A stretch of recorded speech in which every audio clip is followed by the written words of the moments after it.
Thank you all for being here. And I am Brigid Berger. I am a Texas Master Naturalist with the Mid-Coast chapter. I'm also the coordinator of the Mid-Coast Sea Turtle Rescue, which is a San Antonio Bay Partnership program. And San Antonio Bay Partnership is our sponsoring this event today. It's a part of a webinar series that they've launched, and we hope you'll check us out and join us for more in the future. So today we have hopefully a informative and really interesting program for you. I can't wait actually to hear the other speakers. But I'm going to start it off by talking about sea turtles and the 7 species that are in the world, because it is World Sea Turtle Day actually on Sunday. And then a little bit about our Mid-Coast Sea Turtle Rescue. Before I get started, I want to ask you to put your questions in the chat, and Katriana will be monitoring those, and we can take those at the end after the speakers. I'd like to ask you to mute yourselves so that we don't interfere with any of the speakers. That's just kind of a courtesy, and if you have a question, go ahead and put it in the chat. So after I speak, Andrew Orgill is going to tell us all about the care that turtles receive at the Amos Rehabilitation Keep, the ARC. He is not only the staff supervisor, but he's a certified wildlife rehabilitation, wildlife rehabber, I guess you call him. And then we have, unfortunately, Dr. Donna Shaver was not able to be with us today. But we have Hilary Frandsen, who works very closely with Dr. Shaver, and she's the Supervisory Biologist at Padre Island National Seashore, and she's going to give us a State of the Turtle address. So without further ado, we'll get started here. Oh, there we go. First, I want to give a shout out to this organization called SeaTurtles.org. They sponsor Sea Turtle Week, and we joined their organization, and our event is on their website. They are an international organization who helps sea turtles across the world. They have several amazing programs. The one that I'm most interested in is the conservation trips that they sponsor. So you can go on these conservation trips, have hands-on experience with sea turtles throughout Latin America, and the cost of your trip will go toward sea turtle conservation, and you probably get to help out. I read a couple of them. You get to help out some of these sea turtle organizations in Latin America. So check them out, SeaTurtles.org. And they have wonderful videos. They're on social media. They have sponsored a different turtle every day this week. So if you want to learn more about all of the turtles, check that out. So the sea turtles are a very ancient species. 120 million years ago is the oldest fossil that they have found. So these sea turtles were present when dinosaurs roamed the earth. So they survived even the dinosaur extinction, and they're still with us. So that's amazing. Now, what is a sea turtle, and how do they differ from other turtles? Well, of course, the sea turtles are in water, marine water, salt water, and they have an adaptation of having a flipper. They have flippers and not legs, whereas the turtles we see in rivers and ponds, they have these kind of semi-webbed, flattened feet with claws. So you see them roll off the log when you approach them in a kayak or something. Well, they're adapted to both swimming and negotiating all that mud. Tortoises, on the other hand, are basically land animals. Although they can go in the water, they are, most of the time on the land. So they have these stubby little legs that they can get around in the land, and they lumber around. Now, sea turtles are an amazing creature because they not only have an internal skeleton like we do, but they have an exoskeleton as well. So their shell is actually their skeleton. And the ribs and the backbone are fused together, and that's what makes up their shell. So when you see these cartoons where the turtle takes off his shell and he tries on a new one or something, that can't happen in real life because they are their shell. Now, covering their shell, they have this keratin structures like we have fingernails. It's made out of the same thing. On the top of their shell or carapace, they have scutes. And on their skin they have on their heads, their flippers, they have scales. And these are keratin structures that help protect them. We use the number of these and the configuration of these to identify different sea turtle species. You can tell males, adult males, from adult females by their long tail. As you can see in this picture, the one on the left is a male trying to vie for this other female, and they will compete like that during mating. But that long tail is used to latch onto the female and mate. So you can tell adult males, before they reach breeding age, their tails are shorter. So the juveniles, you can't really tell if they're male or female until they get to adult size, which can be anywhere from 15 to 40 years. Now, sea turtles also, they do not tolerate high amounts of salt in their blood like we do. We excrete sodium through our kidneys. Sea turtles don't have that function. Rather, they have a gland near their eyes. And so if you see a sea turtle that has come up to nest, or maybe a picture of one, and they look like they're crying, it's because they're excreting any kind of salt that they haven't ingested in eating their food. They have to excrete that out of their blood system. Now, there's 7 sea turtles in the world and in 2 families. The first family, and Hilary and Andrew, if I'm saying this wrong, please correct me. It's Shellabrate, and those are the hard-shelled turtles. And then the other family of turtles is Shellabrate, and that the only species in that family left is the leatherback. And we are going to touch on, or I'm going to touch on, a little bit about all of these.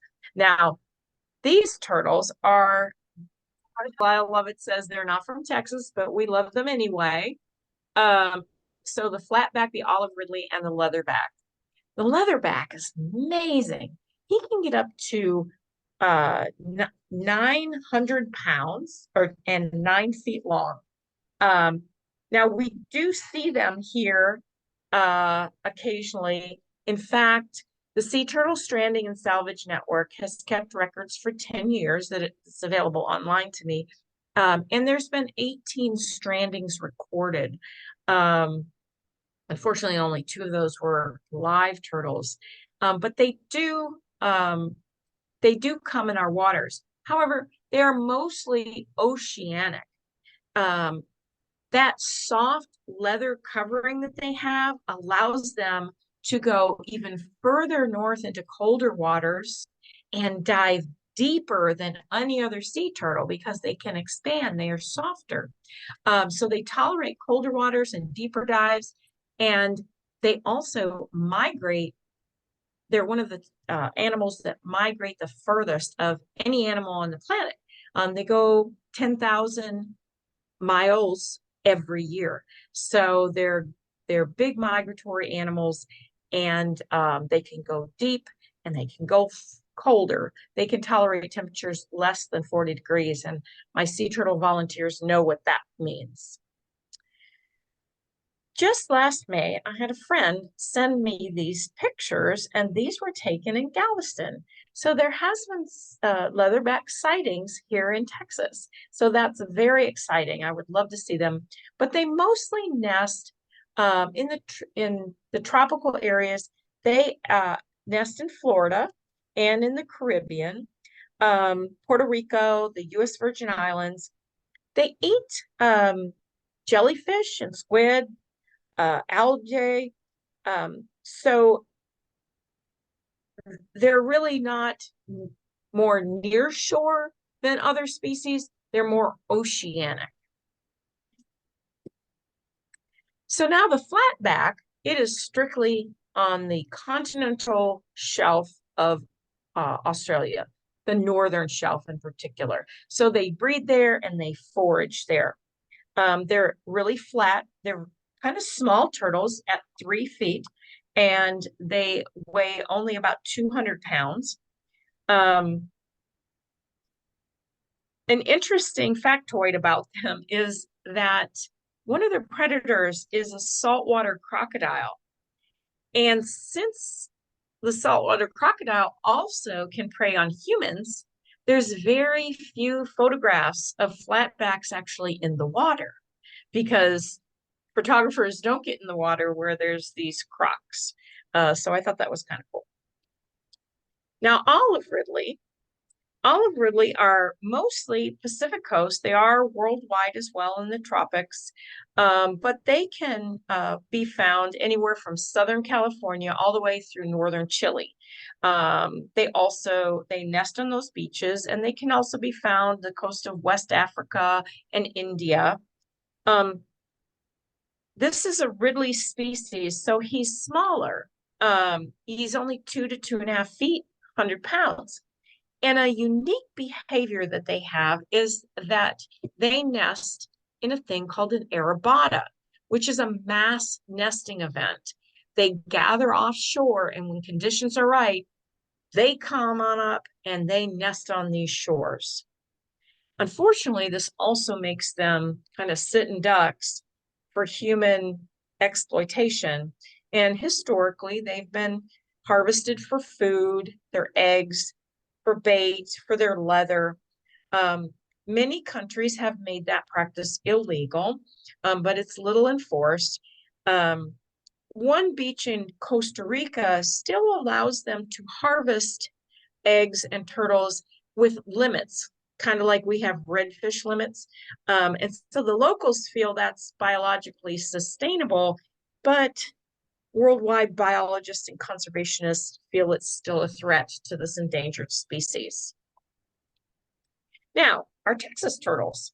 We have 4 of the 7 Texas turtles that visit us regularly here in Texas, and these are our turtles.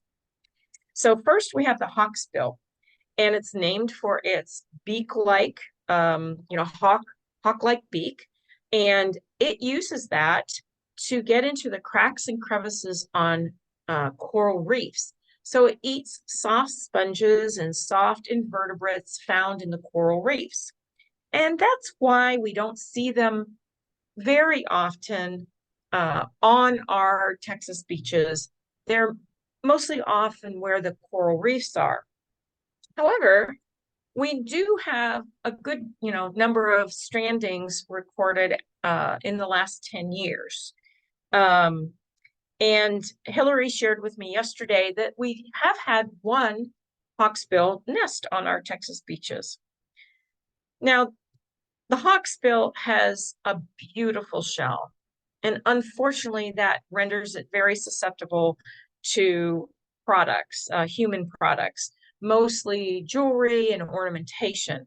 So this sea turtle organization has a worldwide campaign called Too Rare to Wear, and they educate people on the differences between real turtle shell and imitation. So when you're out there traveling and you see something pretty that looks like a tortoise shell, note and make sure that it's plastic or coconut or horn, something more sustainable that would help out our endangered hawksbill. The loggerhead sea turtle is found here on the Texas coast. It is named for its big head, loggerhead. It is found worldwide. It forages throughout the Gulf of Mexico. It's a very abundant species. It's the most abundant species that nests in the United States, but the primary beaches are over in Florida and in Cuba and in Mexico. and they share nesting beaches with green sea turtles over there. We get a few here documented regularly, and I think Dr. Shaver's most recent email said that there was this year 3 loggerhead nests found so far. It has powerful jaws, and it is a carnivore, so it eats other animals. It eats shellfish and crabs and shrimp, and as seen here, a lobster. Loggerheads are also very tolerant of these clinging creatures. So some people call them living or floating reefs because they have creatures that cling to them, and plants like algae and barnacles and hydroids and marine worms. And this is called epibiosis, when a creature lives on or clings to another animal. And fortunately, I guess, it creates a symbiotic relationship for cleaner fish. So the fish benefit by getting a meal, and the turtle benefits by getting cleaned. So that's kind of cool. There's been a good number of strandings of loggerheads documented on the Texas coast. And unfortunately, in 2022, there was a huge spike in the strandings.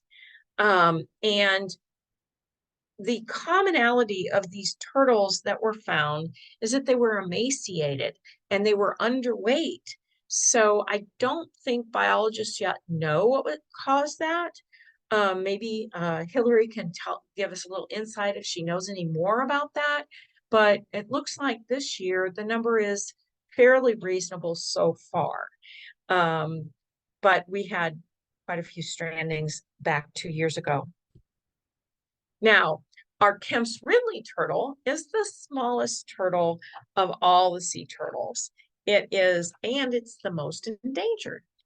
You can tell a Kemp's Ridley because it's got a very round shell and it's flat and smooth. I've often wondered, why is it called a Kemp's Ridley? And so this talk provided me the opportunity to go down that rabbit hole and find out. So I'm going to share that with you. So it is named after a man named Richard Moore Kemp.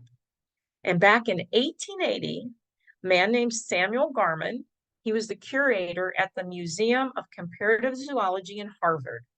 He wrote in the museum's bulletin an account called On Certain Species of Shellabrate. And in the article, he writes, about 3 years ago, Richard M. Kemp of Florida directed my attention to a particular turtle, commonly called the bastard, found in the Gulf of Mexico, and said to be a cross between green and loggerheads. Garman wrote, at a later date, he secured for the museum a pair of fine specimens, which furnished the museum the material for the description below. In consideration of the great interest Mr. Kemp takes in matters pertaining to natural history, it is most appropriate that the species he has been the means of bringing into notice should bear his name. And so it was named the Kemp's Ridley. As far as the Ridley, the only documentation I could find is that Ridley is a vernacular by fishermen meaning a riddle. So they thought it was a combination of a green sea turtle and a loggerhead, and so they felt it was a riddle. So a Ridley comes from riddle. So now we all know. And this is the specimen that Mr. Kemp sent to the museum. And this is his gravestone in Florida, which bears the Kemp Ridley name. So that's pretty cool. So the Kemp's Ridley's primary nesting beach is down in Mexico. And in 1947, a man named Andres Herrera He was a Mexican engineer. He flew his little Cessna plane and landed on this beach and found all these turtles nesting. Researchers have estimated there were 40,000 turtles, Kemp's Ridley, nesting on that beach that day from the video that he took with his 16mm camera back in 1947. It wasn't until the early 60s, though, that it kind of became known to the world when Archie Carr, a turtle biologist, went and found, he somehow, I can't remember how he found the video, but the video was shared with him, and he went down there and finally documented the species nesting on this beach. So that still to this day is their primary beach that they nest on. However, thanks to Dr. Donna Shaver at the Padre Island National Seashore, we do have a secondary nesting colony of Kemp's Ridley here on our Texas beaches at Padre Island. Dr. Shaver has literally spent her lifetime helping the Kemp's Ridley turtle. She established a system of monitoring for nesting turtles, harvesting the eggs, bringing them into these specially designed facilities to incubate the eggs, and then as they hatch, releasing them onto our Texas beaches. And so I'm hoping Hilary can give us a state of the turtle address and let us know how all that is working out. How are the turtles doing these days? So the Kemp's Ridley nesting season is from March to August. The females can nest every 1 to 3 years. And when they do nest, they can have 1 to 3 clutches a year. Each nest can contain 80 to 120 eggs. So we see here some of the biologists and volunteer, maybe one's a volunteer, I'm not sure, with the Padre Island National Seashore, and they monitor this nesting. They will document the turtle, and they will mark where the nest is and dig up the eggs and send them to that incubation facility. Now, what's really exciting for me is that last Saturday, I got a call through the Sea Turtle Hotline. And there's a family that has a house out by the Big Jetty, and they called us and said, hey, we just watched a turtle come up the beach, dig her nest, lay her eggs, and go back. And so I made some calls, and this is Mariah, and she came up from, she is a full-time with the ARC, and she's also a volunteer with Padre Island. She came up, she's specially trained to harvest the eggs, and she took them back with her to Padre Island, to the incubation facility. So that was very exciting to see that they are nesting this far north, which they have been documented each season as far north as Surfside and Galveston, but this one on Padre or Matagorda Peninsula was pretty exciting for me. Now, if you want to see these little hatchlings being released, call the hatchling hotline or follow them on Facebook, Padre Island National Seashore, and they do have some public releases where you can go watch them. Now, be warned, you probably need to plan to be there the night before and spend the night camping or in a hotel, because they do release them at dawn, as shown in this picture, because that's the way the turtles would do it naturally.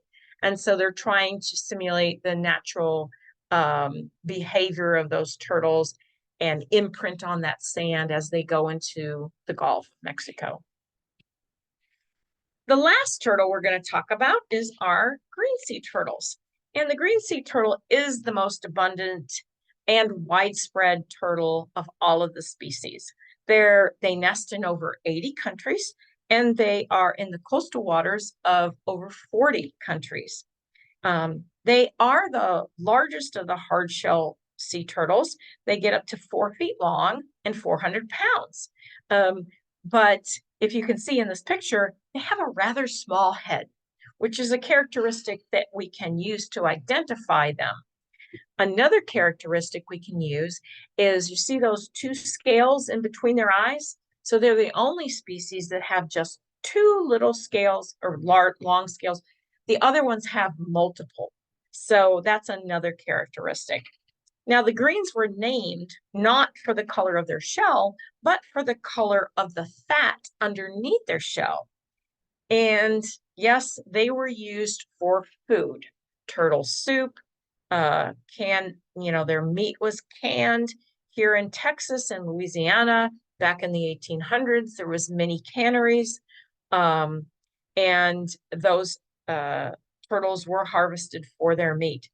Now, it's green because they are herbivores. They only eat grass and algae. They can forage on sponges and invertebrates, but the main food source is grasses and algae.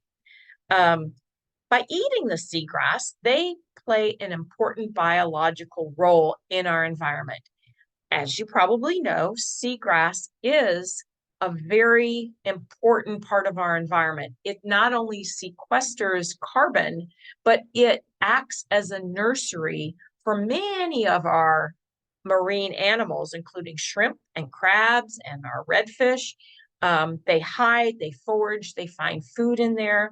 So there's been studies done that show the seagrasses that have been eaten, that are eaten and grazed upon by the green sea turtles, are much healthier grasses than those that are not grazed on. So they are a very important part of our ecosystem. In the winter, because they're in our shallow bay system, they are susceptible to cold stunning. And here we see a young man, one of our volunteers with his family, helping a cold stunned turtle. When they get, because when the cold fronts come in and it drops that water temperature to below 46 degrees, our cold-blooded sea turtles become stunned. They can't move. They can't defend themselves. They can't get out of the way of a boat. And like you saw here, he could just pick him up out of the water. They're also susceptible to being blown ashore. This is a large green sea turtle that was blown up on our beach during a cold stunning event. And that's why we started our Mid-Coast Sea Turtle Rescue. In Winter Storm Uri, which all of us remember from 2021, there were unfortunately over 150 sea turtles that died because of that cold stunning event, because there was no rescue system. So we started the Mid-Coast Sea Turtle Rescue. We're located out of Port O'Connor, Seadrift area, which is halfway between Galveston and Corpus, as you may know. And our area is surrounded by shallow bay system, Matagorda Bay, Espiritu Santo, and San Antonio Bay. And it's chock full of green sea turtles foraging on that seagrass. Now, this is some of our volunteers, and on the left, we see Ashley Reese. She was one of our volunteers with her family, and she's now one of our board members. So these are just some of the turtles, large and small, that we have rescued. All told, since 2021, we have responded to 4 cold stunning events, and we have rescued over 400 sea turtles. Our volunteers, they basically do 2 or 3 roles. One is, if you have a boat, they go out during cold stunning events and search and rescue. We do have some people who don't have a boat and want to be on a boat and go out on the boat and search and rescue. So that's another role. And we also need ground transportation, because where we transport those turtles to is the ARK, the Amos Rehabilitation Keep, all the way down in Port Aransas. So what we usually do is we take them down to the Dairy Queen in Tivoli. Not that they like ice cream, but we meet the volunteers from Keep Aransas County Beautiful, who have this amazing trailer that has been outfitted to holding turtles. and then they take those turtles all the way down to the Ark. And here we are last winter during the February freeze, where we delivered in one night 140 turtles to the Ark. And that's Andrew in the background. And he's next up. He's going to tell us about the care that the sea turtles receive at the Ark. So if you are interested in volunteering with us, please send me an email, midcoastseaturtlerescue@gmail.com. We are in San Antonio Bay Partnership Program, and put in the chat if you have any questions. But without further ado, then I'm going to turn it over to Andrew. My name is Andrew. I'm the staff supervisor at the Amos Rehabilitation Keep, which is part of the Mission Aransas National Estuarine Research Reserve and the University of Texas Marine Science Institute in Port Aransas. So we're one of the 3 rehabilitation facilities in our area, the other 2 being the Texas State Aquarium and the Texas Sea Life Center, and most closely related to where Midcoast Sea Turtle Rescue is doing most of their activities. So we work pretty closely with Brigid and Keep Aransas County Beautiful and our partners up on the Midcoast. So the Ark was started by Tony Amos, and it started just kind of as a slab that had 2 tanks in it, a table in there, and it was called the Turtlearium, was what he kind of named this facility. From that, over time, the number of animals that needed help grew, the public awareness that animals could be helped grew, and the Ark developed into what it is now today, where we take over 1,000 animals, sometimes more than 1,000 animals every year. So this is our sea turtle hospital now, if anyone's ever been to the Ark. Kind of located up on stilts, and then up in our top hospital area, we have 10 tanks for critical patients. So when our animals first come in, besides cold stunning events, we have some photos of that later. Most of our animals will come to our upstairs tank space, where we're able to kind of adjust water levels, dry dock our turtles if necessary. Usually when they come in, we have kind of some of the things we do later when they first come in, but their first 24 hours is usually spent dry docked. These turtles are usually pretty debilitated. Sometimes we don't know why they've washed up. Sometimes they've washed up because we know they're weak. So putting them directly into water before they've received fluids and treatment isn't necessarily the right thing to do. Turtles breathe air, so being out on the kind of dry docked overnight gives them a chance to rest before we put them in water again. So we put eye drops in them. Turtles are meant to be in the water, so they do dry out quickly. Their eyes ulcerate pretty quickly. So we're able to put eye drops in them. We'll use Vaseline and lubricant on their shells so they don't peel. And then they'll go into one of these 10 tanks, usually upstairs, where we can then gradually increase the water level until they're stable and able to move to one of our larger facilities. This is our oiled wildlife care facility. So it's can be used for oiled wildlife, and then also is used for other events as well, such as cold stunning or when we need space for larger turtles. If there was an oil spill, all these animals would be taken out, and the oiled wildlife would get priority in this facility. But for the most part, we're able to use this to take care of some of our longer-term, larger patients. So this photo on the right was taken today. We have a chemtrail and a loggerhead in this tank, and they are both doing well and hopefully will be released in the next coming weeks. We have our large outside turtle tank that currently is divided up. We have our residency turtles in the first 2 sections. We're hoping that beginning next year we'll be able to start doing public tours again in the future, where those guys will be shown to the public. And then in our last section, we have another loggerhead sea turtle that's about ready to be released hopefully soon. This building over on the right is what we call our turtle annex building. There's 2 tanks in there. It was kind of added on after Harvey. This used to be a tool shed. It was all enclosed, insulated. It's super warm in there in the winter. All of our tanks are heated. And then we're using it currently for some green sea turtles that are in care we actually just sent out a request today for permission to release these guys. And outside of cold stunning, these guys will eat mainly things that are found in the seagrass beds, so we try to release them out into the bay. And then in the winter, we'll release them out on the beach where there's an open water, deeper water for them to get out into. And then this is our Animal Rescue Center, also abbreviated ARC, but spelled differently. And this, it was taken this morning. Hopefully by the end of June, middle of July, this building will be furnished. And it's mainly going to be for the care of birds. But the back section of it will be an entire surgical suite where we'll be able to do surgeries on sea turtles and any other animals that come our way. So these are in 2023, we had 198 sea turtles that came in. 2021 had that big spike, which is what Brigid was talking about earlier. And that was from that big cold stunning event that we had there. That was the most green sea turtles we'd ever seen every year. But otherwise, it usually stays around where we'll see anywhere from 400 to 800 turtles a year, usually closer to 800 if there's cold stunning events going on. And then in 2023, we had 76 loggerhead sea turtles. We had that big spike in 2022 that we have some slides about in a little bit.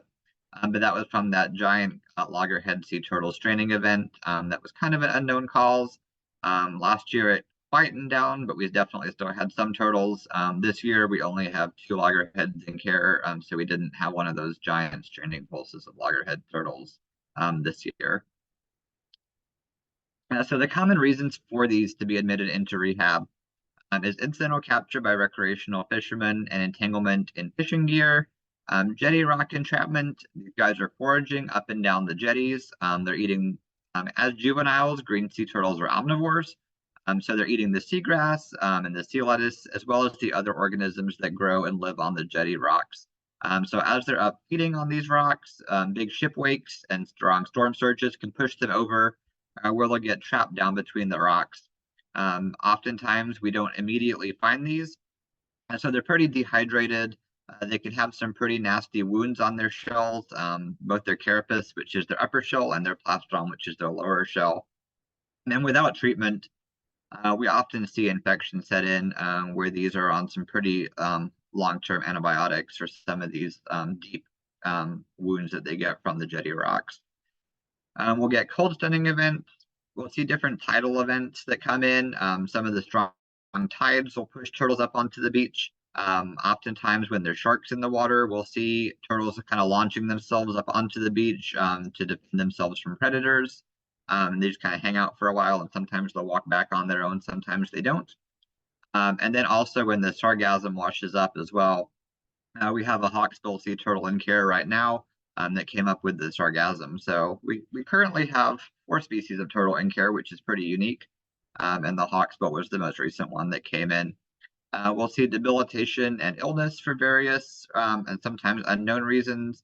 And then boat propeller strikes, which we've seen in some greens recently, but we also saw last year and then one just a couple weeks ago, boat propeller strikes and leatherback turtles in our channels as well. So when animals come into the ARC, the first thing we do for, well, at least for sea turtles, is basic diagnostics. So over on the right is a regular AccuCheck glucometer. That's what we use to measure the blood glucose of the turtles when they're admitted. So specifically, the bigger, more debilitated turtles will come in with a really low glucose that humans probably wouldn't sustain life, but reptiles are pretty resilient and they can come back from a lot. So we will check their glucose. 60 is considered kind of a normal glucose for a turtle. Anything under that will basically give them dextrose fluids to increase their blood sugar. And usually within a couple of days of receiving that kind of a treatment, they'll bounce back and they'll start eating on their own and maintaining their glucose on their own. We have a centrifuge and refractometer that we use when they come in. So we'll collect blood on admission.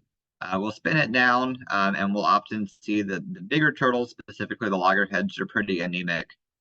So a packed cell volume is basically the percentage of red blood cells that make up your whole blood volume. 25 to 30 is kind of considered normal for a loggerhead turtle. We'll see them come in as low as 2, 3, or 4 sometimes when they're severely debilitated. Also something that a mammal or a human probably wouldn't be able to survive, but sea turtles can. Since they're reptiles, they have a slow metabolism, so it takes them a long time to get sick and then a long time to get better as well. So these turtles are usually with us from 6 to 8 months at least while they're recovering from such severe levels of anemia. And then our refractometer we'll use, we'll spin down the blood. The upper part of it will be serum that we can look through the refractometer. And it basically tells us it's the total solids, so we're able to see protein levels in the blood. And then we have a digital x-ray machine, so every turtle that comes in gets 3 views of x-rays. We have some examples of those later, so we're able to check for pneumonia, hooks, and any other kind of anomalies that they might have. These are the 3 views that we take for x-rays. So our first one's a DV, a dorsoventral x-ray. So it basically just goes straight through the turtle from the top to the bottom. This was a turtle that came in last week. It was just trapped in the jetty, didn't have anything seriously wrong with it. You can see in the left front flipper, that tiny little white speck there is a pit tag or a microchip that was put in. We'll take a view straight through the side of the turtle. You can sometimes see different patterns in the lungs if there's any kind of anomaly or pneumonia in there. And then we'll take one horizontally through the turtle from head to tail straight through the shell. So you can see the spine's right in the middle. His head's kind of right there, kind of pointing down. And then both of his lungs are pretty clear on both sides. The black is big, open, healthy pockets of air. Whereas if it was really white and cloudy, that would be a sign that that turtle had pneumonia. And we usually will recheck these x-rays as well within a week or 2 after admission. Pneumonia doesn't always present immediately, so it's a good thing to recheck them before we claim that they're clear and release them back out there. And then we're also fortunate enough where we have endoscopy and ultrasound as well. We have our staff veterinarian, Dr. Whitaker, and Dr. Baker, our volunteer veterinarian that work pretty closely with us. So we're able to do a lot of things endoscopically. And then also we've been starting to use the ultrasound as well to make more diagnoses in our turtles. And then along with that, we're also fortunate to have a therapy laser. So that is basically using laser treatment to stimulate cellular change to promote healing. And then also a CO2 laser that we use for surgical needs, specifically fibropapillomatosis is a virus. It's a herpes type virus that's specific to sea turtles. We're able to use the laser to remove it. The way that the laser works is it cuts, but it also ablates the skin as it's cutting. So we're able to remove big tumors with a lot less blood loss, and it really speeds up healing time for those guys as well to get them back out quicker. Then we have regular antibiotics that our turtles will go on to. We use different pain medications and anti-inflammatories. Some of these turtles get put on antifungal medications. And then we also use a lot of topical things as well, like Manuka honey and SSD. So Manuka honey has anti-inflammatory properties on it, and then also kind of provides a coating to help prevent and keep infection out as well. And we found that Manuka honey does really well at treating a lot of those deeper wounds and some of the superficial ones that are caused by the turtles that get stuck in the jetties. Here's some more examples of cold stunning. Brigid already showed a lot of these and has a lot better pictures because they're the ones out in the field doing the response. But when the water temperature drops below about 50 degrees, as she said, and is below 50 degrees for more than just a few hours, especially in the shallow bays, we'll start finding the turtles. I don't think we've ever found one on the Gulf Beach. They've all been in the shallow bays where the water is shallower and then where they're on the seagrass bed. So these 2 were taken about 2 years ago. We went out on an airboat out to Mud Island behind San Jose Island. And this one was washed up on the shoreline. So from a distance, these can be super difficult to see. And this one was floating kind of in the murky water as well. So it's super important to get out there and check those areas. Mid-Coast Sea Turtle Rescue has been phenomenal at finding a lot of these guys and bringing them into us. And they're not easy to see. Sometimes you'll be driving through the bay and you'll find them floating all over the place. Sometimes it takes binoculars and going up to all these little islands, kind of these shell islands and oyster reefs to look for them. So it's definitely tedious work and cold, so the conditions are not favorable out there. Then they're brought in via the trailers that Brigid showed. And then when they arrive at the Ark, depending on what's wrong with them, the ones on the left here are separated out. They had some slight injuries, so we were just having our veterinarian take a look at them. The ones on the right here were all basically healthy turtles that were just cold stunned and needed to warm up. So we did check a glucose on all of these guys as they came in. Anyone that was below 60 received fluids. Anyone that definitely, was not acting quite right, also got epinephrine and various other things to try to increase their heart rate and bring them back.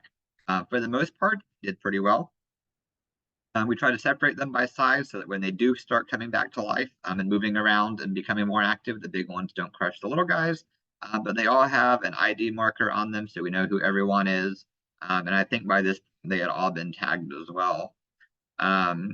During these cold stunning events, there's such a high number of turtles that we'll try to get them in water as much as possible. It just takes a lot of moving them around. We retained some of these at the Ark, and we were able to fill these tanks, but obviously that number of turtles can't comfortably fit in a tank full of water at that size.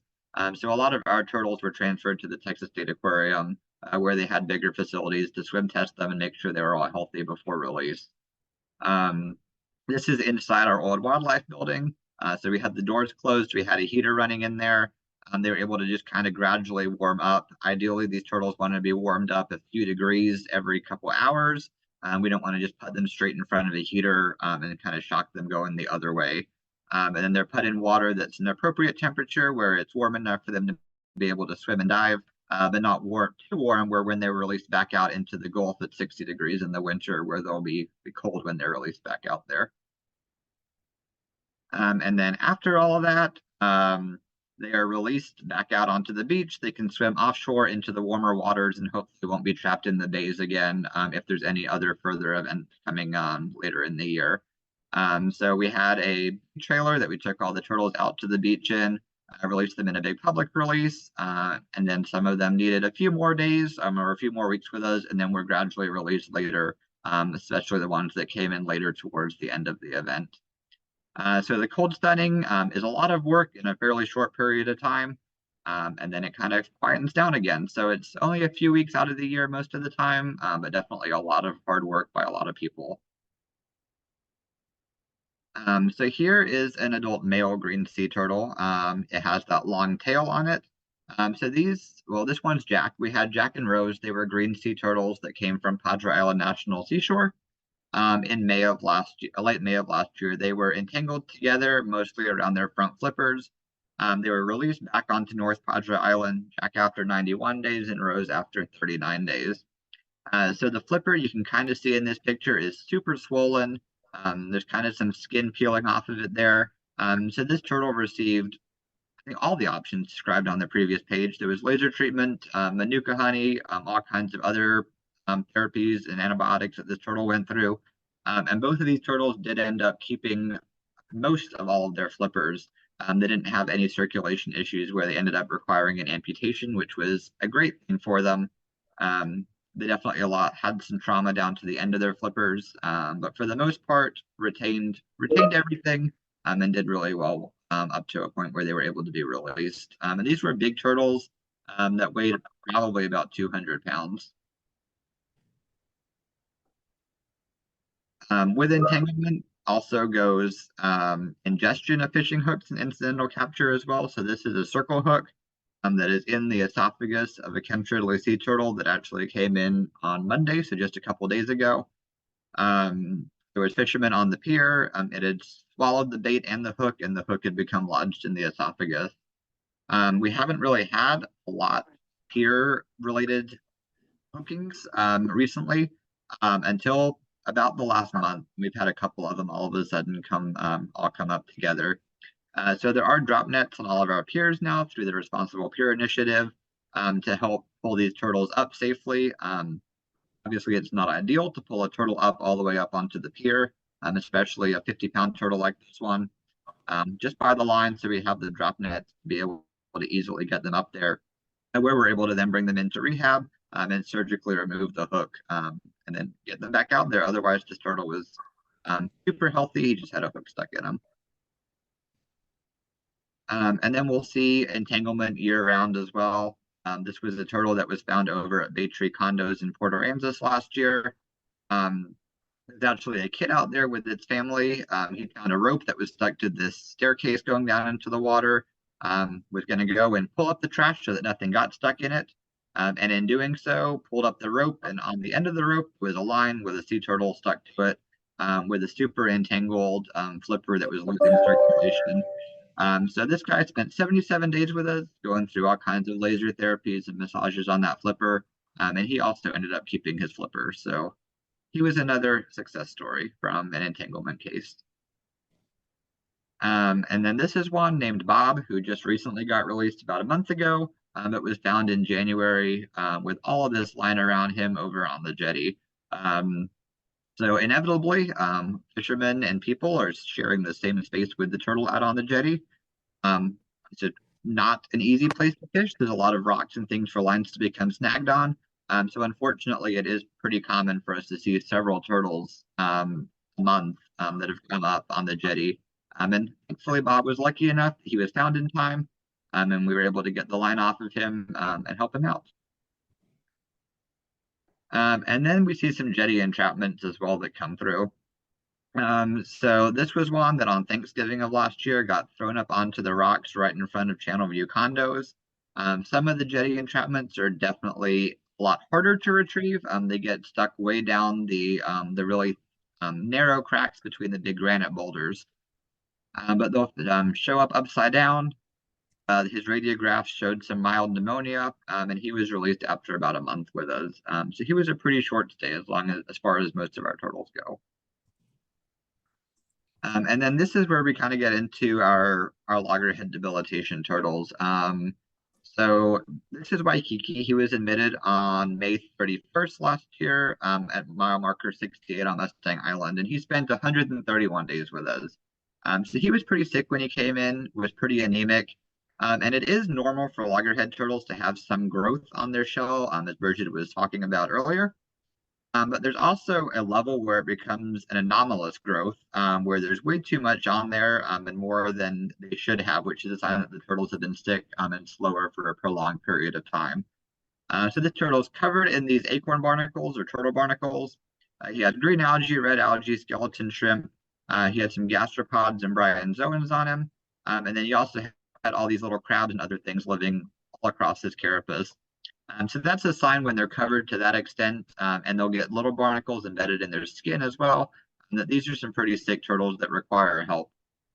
This was his intake photo, and if you look around his front flippers and his neck, it's also really swollen and edematous there, kind of called peripheral edema, and that happens when their total protein is low, and they'll basically start seeping fluid out kind of in those areas where it's most prevalent. So chronic debilitation it's called debilitated loggerhead syndrome. We don't really know what causes it. They just kind of all present the same way with anomalous growths of epibiota on them, anemic, hypoglycemic, hyperproteinemic, and just really weak and emaciated. Kokomo was one that actually came from mid-coast and was found up on the Matagorda County beach. Was a debilitated loggerhead sea turtle that also had a fractured front flipper. So this x-ray here shows his left humerus is fractured. That did eventually fuse together enough where he was able to keep the flipper. It didn't have completely 100% normal function, but it was better for him to keep it than for us to amputate. So he was able to keep his flipper, and he spent 92 days with us, and then was released. So he was one of the healthier ones, but definitely also covered with all the anomalous growths on his carapace.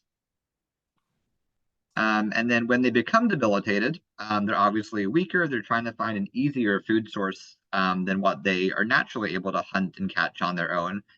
So a lot of loggerheads, and this was actually a chemtrail we had recently, turned to sea pens, which are these organisms that look really cool. The middle part of them is basically a kind of a stalk-like stem, kind of looks like a needle or a pen. And that's what all of these little lines are that are impacting this turtle's lower GI tract here. So obviously that can lead to impaction, ulceration, and various other secondary issues as well. So they become so sick that they're really struggling to find food. And then they're eating anything they can get to, which unfortunately sometimes can cause further issues for them later on down the road as well. So that kind of covers all the main reasons why turtles come in and what we do for them. We do constant rechecks and weights on these guys as they're recovering as well, making sure everything's normal before they're released back out into the wild, and we try to get them back out there as quickly as possible. So we had a question slide, but if Brigid and everyone want to do that later at the end, that's totally fine too. Thank you, Andrew. I forgot to thank you. That was awesome. Of course. Thank you. It's so important what you all do. And for those of you who don't know, if our sea turtle rescue, all of our volunteers basically, they pay for their own boat and gas and things like that. But the ARC really has a financial need. So if you were to donate, I know I should be asking for us, San Antonio Bay Partnership, but my feeling is they do the yeoman's job. They need your donations. So if you were to want to donate to a cause for turtles, please look up the ARC, the Amos Rehabilitation Keep. They can also use your resources. So, okay, so now we have Hilary Frandsen. Okay. All right, then I'll go ahead and get started. So thank you again. As Brigid mentioned, I am standing in for Dr. Shaver today. So I will be delivering the state of sea turtle protection and incubation activities in Texas.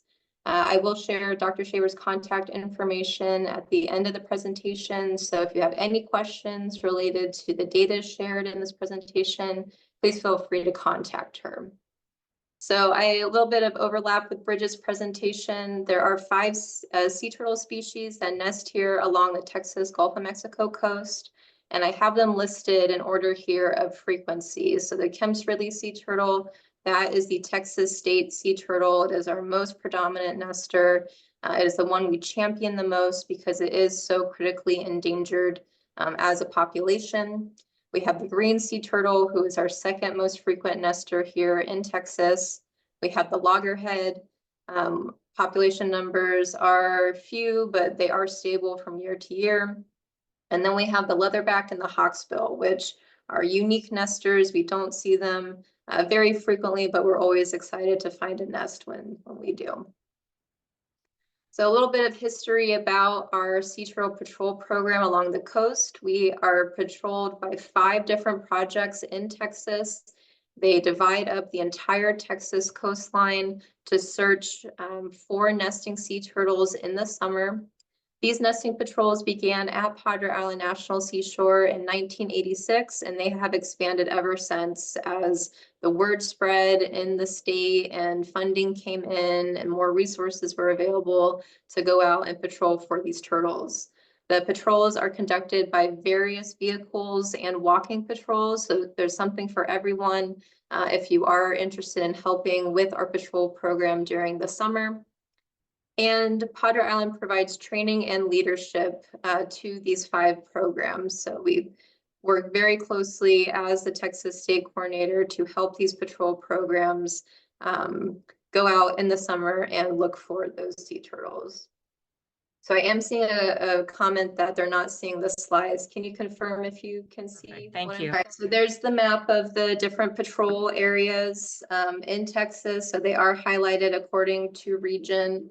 Upper Texas coast is in orange, and then we have the mid coast area in purple and green and blue, and then the ARC patrols San Jose Island and Mustang Island, and North Padre Island is obviously patrolled by Padre Island National Seashore, and then we have our partners down on South Padre Island that do Boca Chica Beach as well.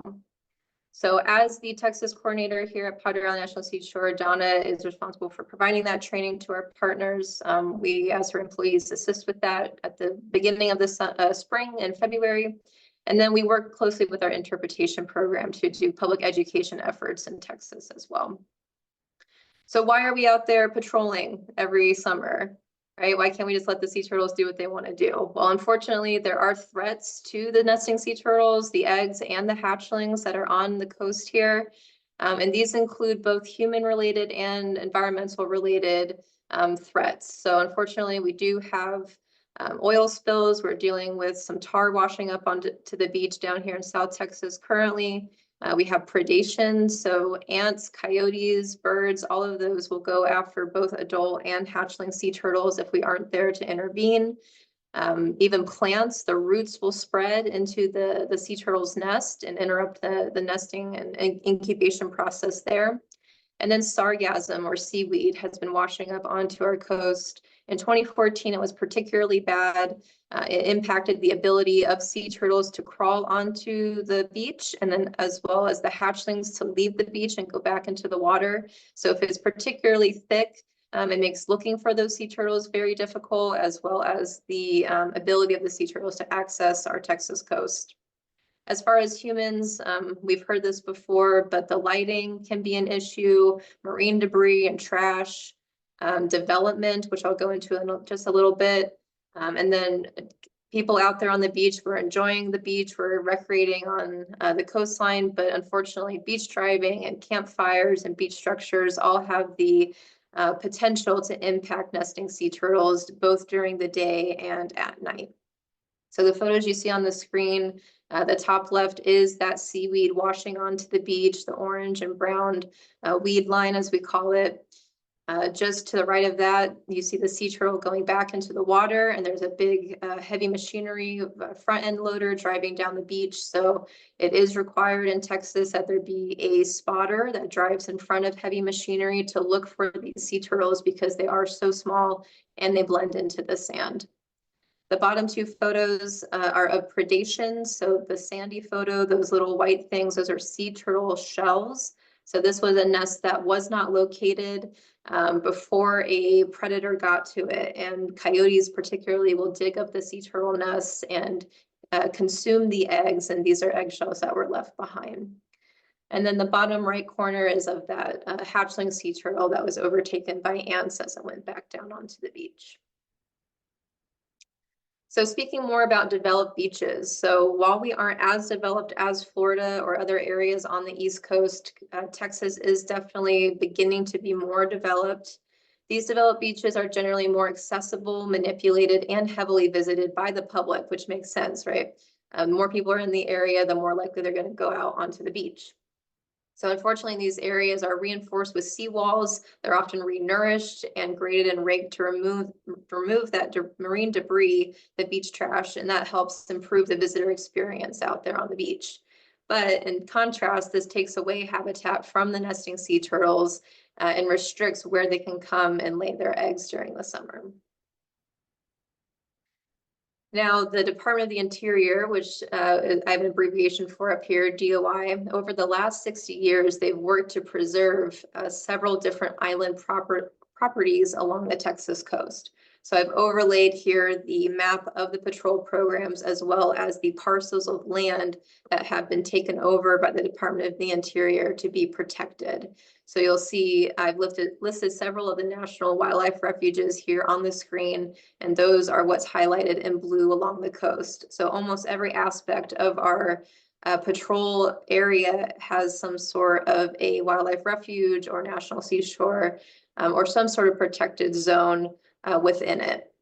And I've circled the lower part of South Texas. So this is where Padre Island National Seashore is located, as well as Laguna Atascosa National Wildlife Refuge and the Lower Rio Grande Valley National Wildlife Refuge Complex. So this is where the sea turtle nesting is concentrated. These are large areas of relatively undeveloped beach, and it seems to be very attractive for the sea turtles to come down here. And so it's truly a statewide effort for us to patrol, to document the nesting sea turtles, and to protect them. So like I said before, there's a combination of walking, vehicle, and UTV and ATV patrols that occur between April 1st and July 15th. So this is the primary Kempsrely nesting season in Texas.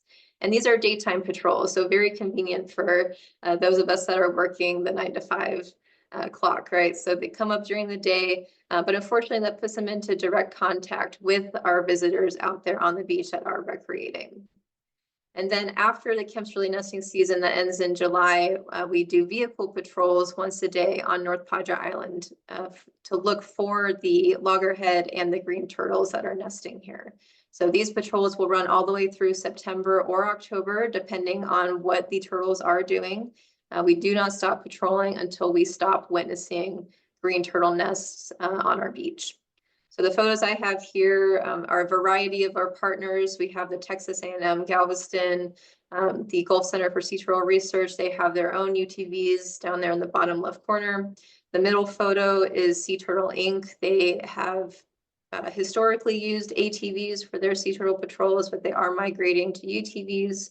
And then the other three photos that are larger are at Padre Island National Seashore. And from these photos, you can see just the interaction between the visitors on our beach, the turtles attempting to nest in peace and cross the road, and how important it is that our patrollers are there to mitigate any potential collisions or run over impact from those visitors being so close to the turtles. And so once the sea turtle is located, documented, we take a wider range of data from her. So we'll do measurements of her shell. We'll apply metal tags to her so that we can track if we've seen her the next time she comes up and nests on our beach. We'll take a biopsy sample and we'll do some genetic analyses, which I'll talk about in a little bit.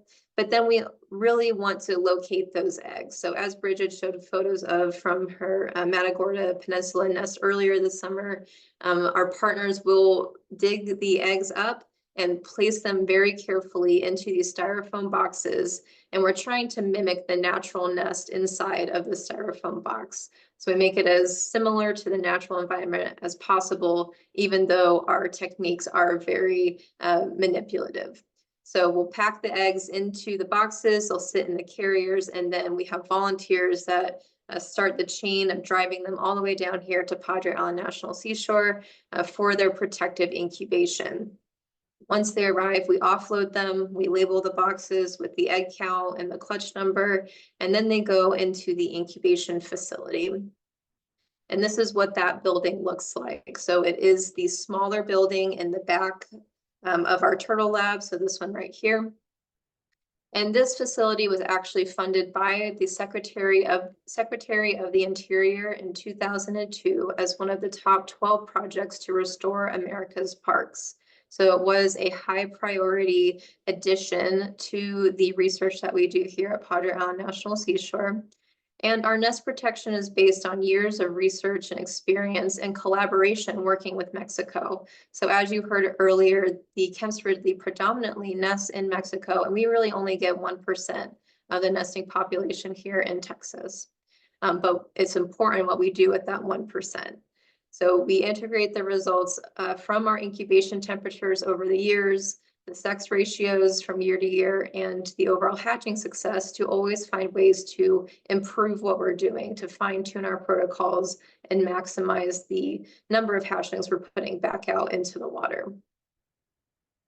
And so this is what our incubation room looks like. I took this photo just a couple of days ago before our hatching activities really ramped up. So the facility is truly one of a kind. It's the only one in the world where it's an indoor incubation facility for sea turtles. The boxes that are packed by our partners are carefully placed on these shelves, and they stay there for the duration of their incubation, which can take between 45 days and at most 70 days. So this facility is equipped with both white light, which you see turned on here in these photos, and then also with red light. So there is a red light option here. Sea turtles are very sensitive to white light. So once the hatching process began, we worked solely under no light at all or with just the red lights and some headlamps. So each of these boxes are plugged into a temperature probe. And you can see the wires running across the ceiling. So all of this data is being fed into a computer where we monitor the temperatures of each of the boxes to make sure that the boxes aren't getting too hot or too cold, because the sea turtles are very sensitive to temperature as well. So as part of the Kemp's Ridley recovery plan, we are skewing our hatchlings to produce more females. Because they are so critically endangered, we want to make as many females as possible to help restore the population, make sure we have plenty of nesters out there coming back each year, and we need more females to do that than males. But it's flexible, so as the population hopefully continues to recover, we can lower that ratio and start to produce more males as well. So all of the nests found in Texas from the Texas-Louisiana border south to North Padre Island are relocated to this facility here. And then the nests found on the southern part of our island, all the way down to the Texas-Mexico border to the south, those are relocated to outdoor protective corrals. So we have 2 of those, one at the southern end of our island on Padre Island, and then one on South Padre Island as well. And that one is managed by Sea Turtle Inc.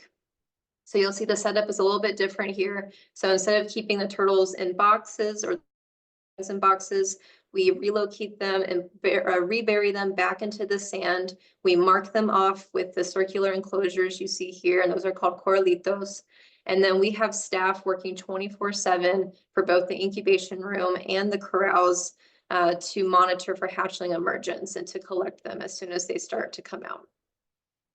And so during the egg development time, we're closely caring for them. We're monitoring the temperatures. We're watering the nest boxes and the nest circles inside the corrals, and we're using shading practices. So as climate change continues and we're experiencing hotter and hotter temperatures here in Texas, we need to mitigate for that, because if the nest gets too dry or too hot, the hatchlings can actually die inside. And again, our primary purpose is to maximize how many hatchlings we are producing here in Texas. And so the green covers you see over the corralitos, those are the shade tents that keep the hatchlings nice and cool during the summer. And then, as Brigid mentioned, we do controlled and safe releases. So as the hatchlings start to emerge from their boxes, we collect them. We have a limited amount of time from our permit to get them from the incubation room or the corral and bring them back out into the water.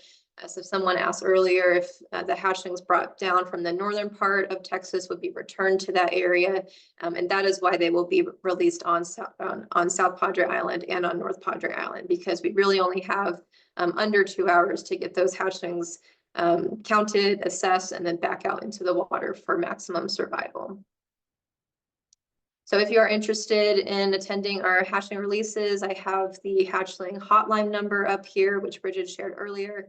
You can also look at our website. And if you're located on South Padre Island, this is the number to call to attend a Sea Turtle Inc. release.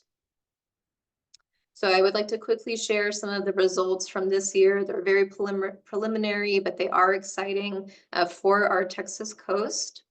So based on the years that we have been monitoring, the protection efforts that we have put in place have led to increases in sea turtle nesting for the Kemp's Ridley, the green turtle, and the loggerhead across the entire coast. And so I have a nice map here that displays the counts of sea turtles found along the Texas coast. And you can see it's almost like a string of pearls. So it is relatively uniform and well distributed where they are nesting. Hotspots, again, are going to be down south where those protected properties are. But the upper Texas coast and mid Texas coast does get their fair share of turtles.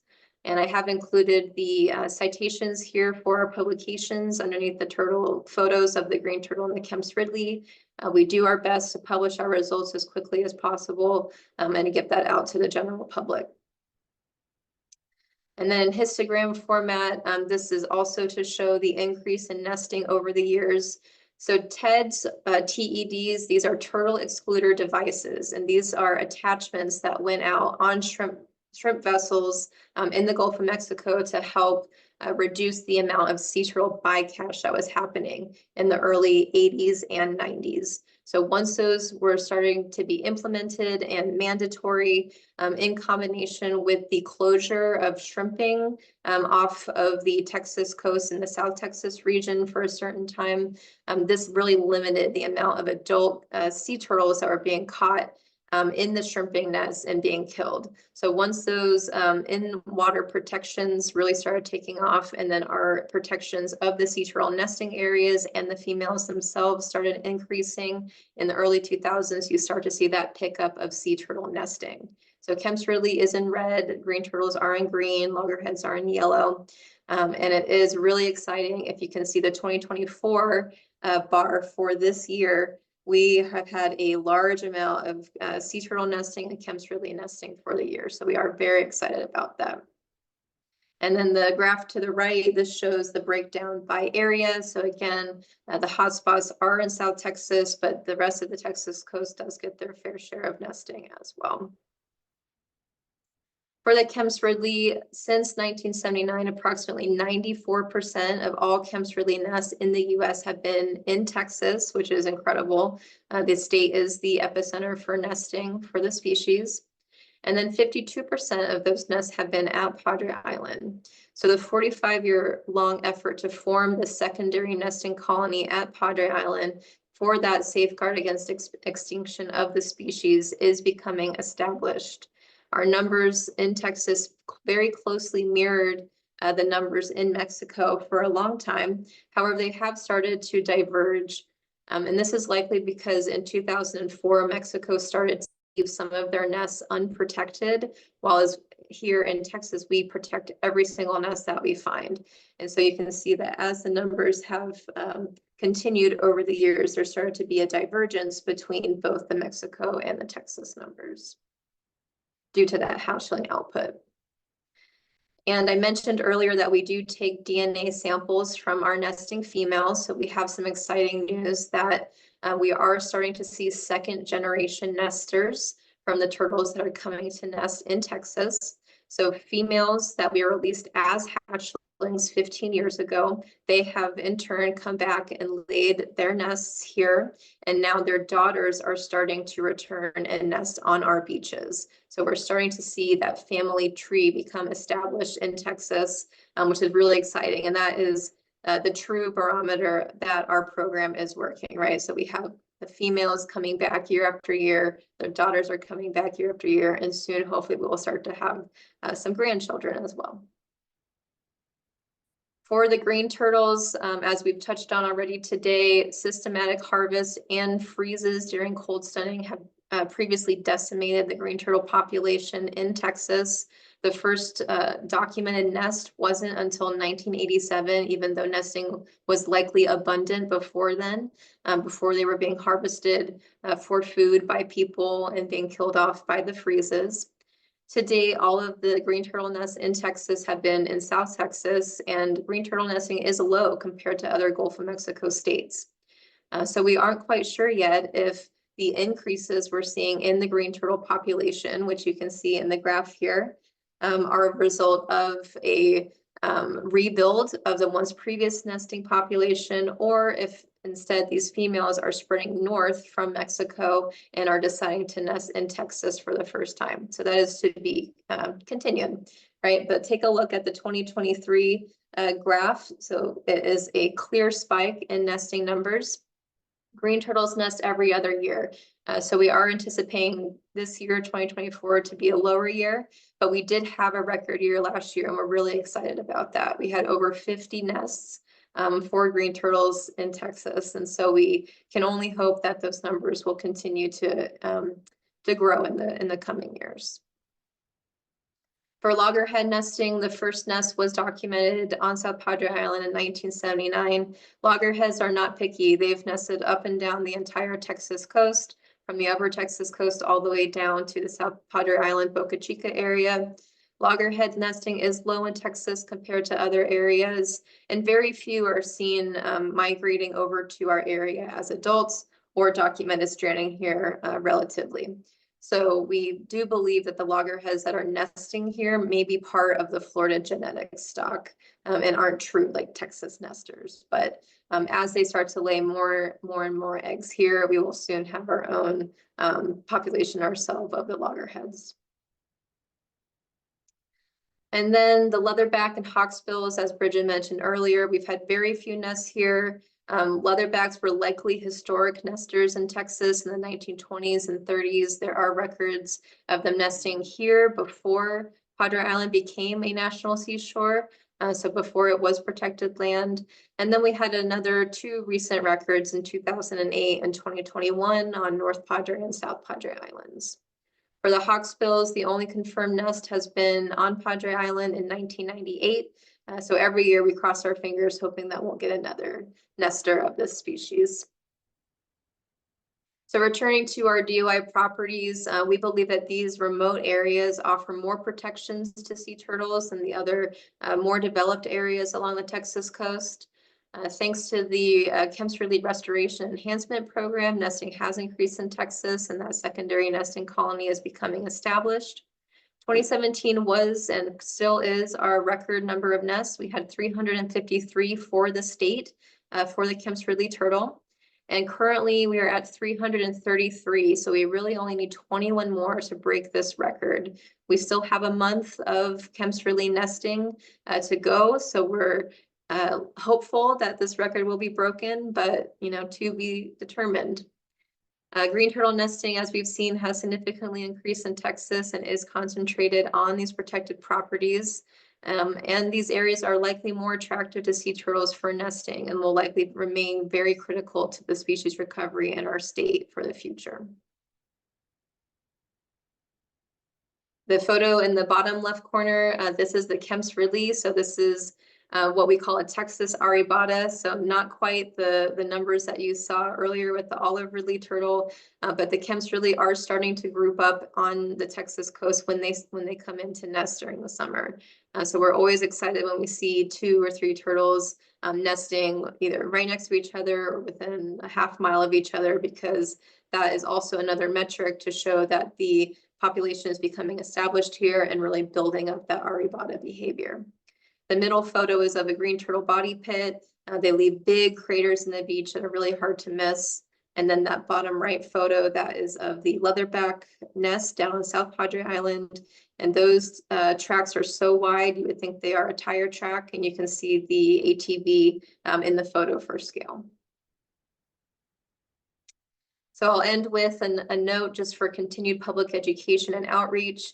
Recovering any species, whether it be sea turtles or other marine mammals, are long-term endeavors, and they do require educating the public and officials managing these lands across the Texas coast about the importance of our recovery programs.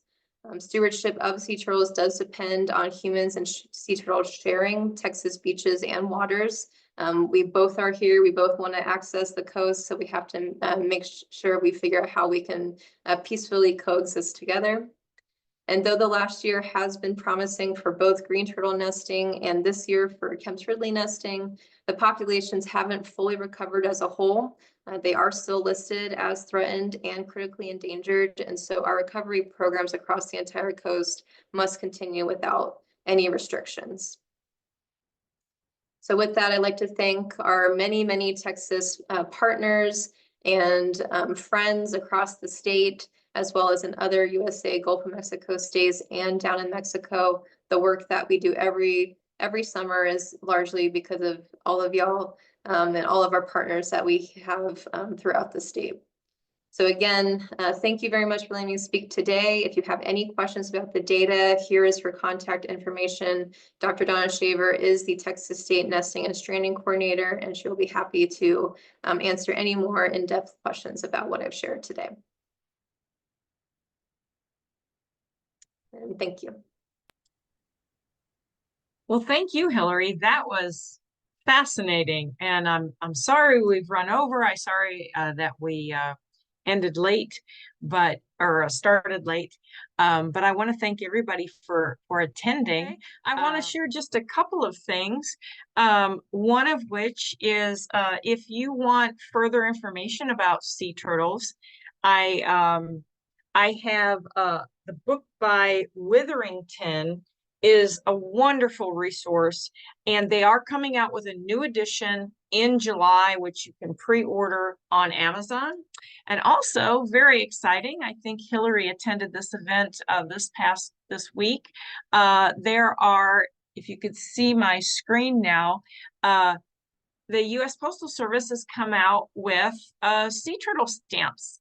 And so we urge you to support sea turtles in every way that you can, including buying your next set of stamps, sea turtles. So I just want to thank our speakers and thank you all for attending.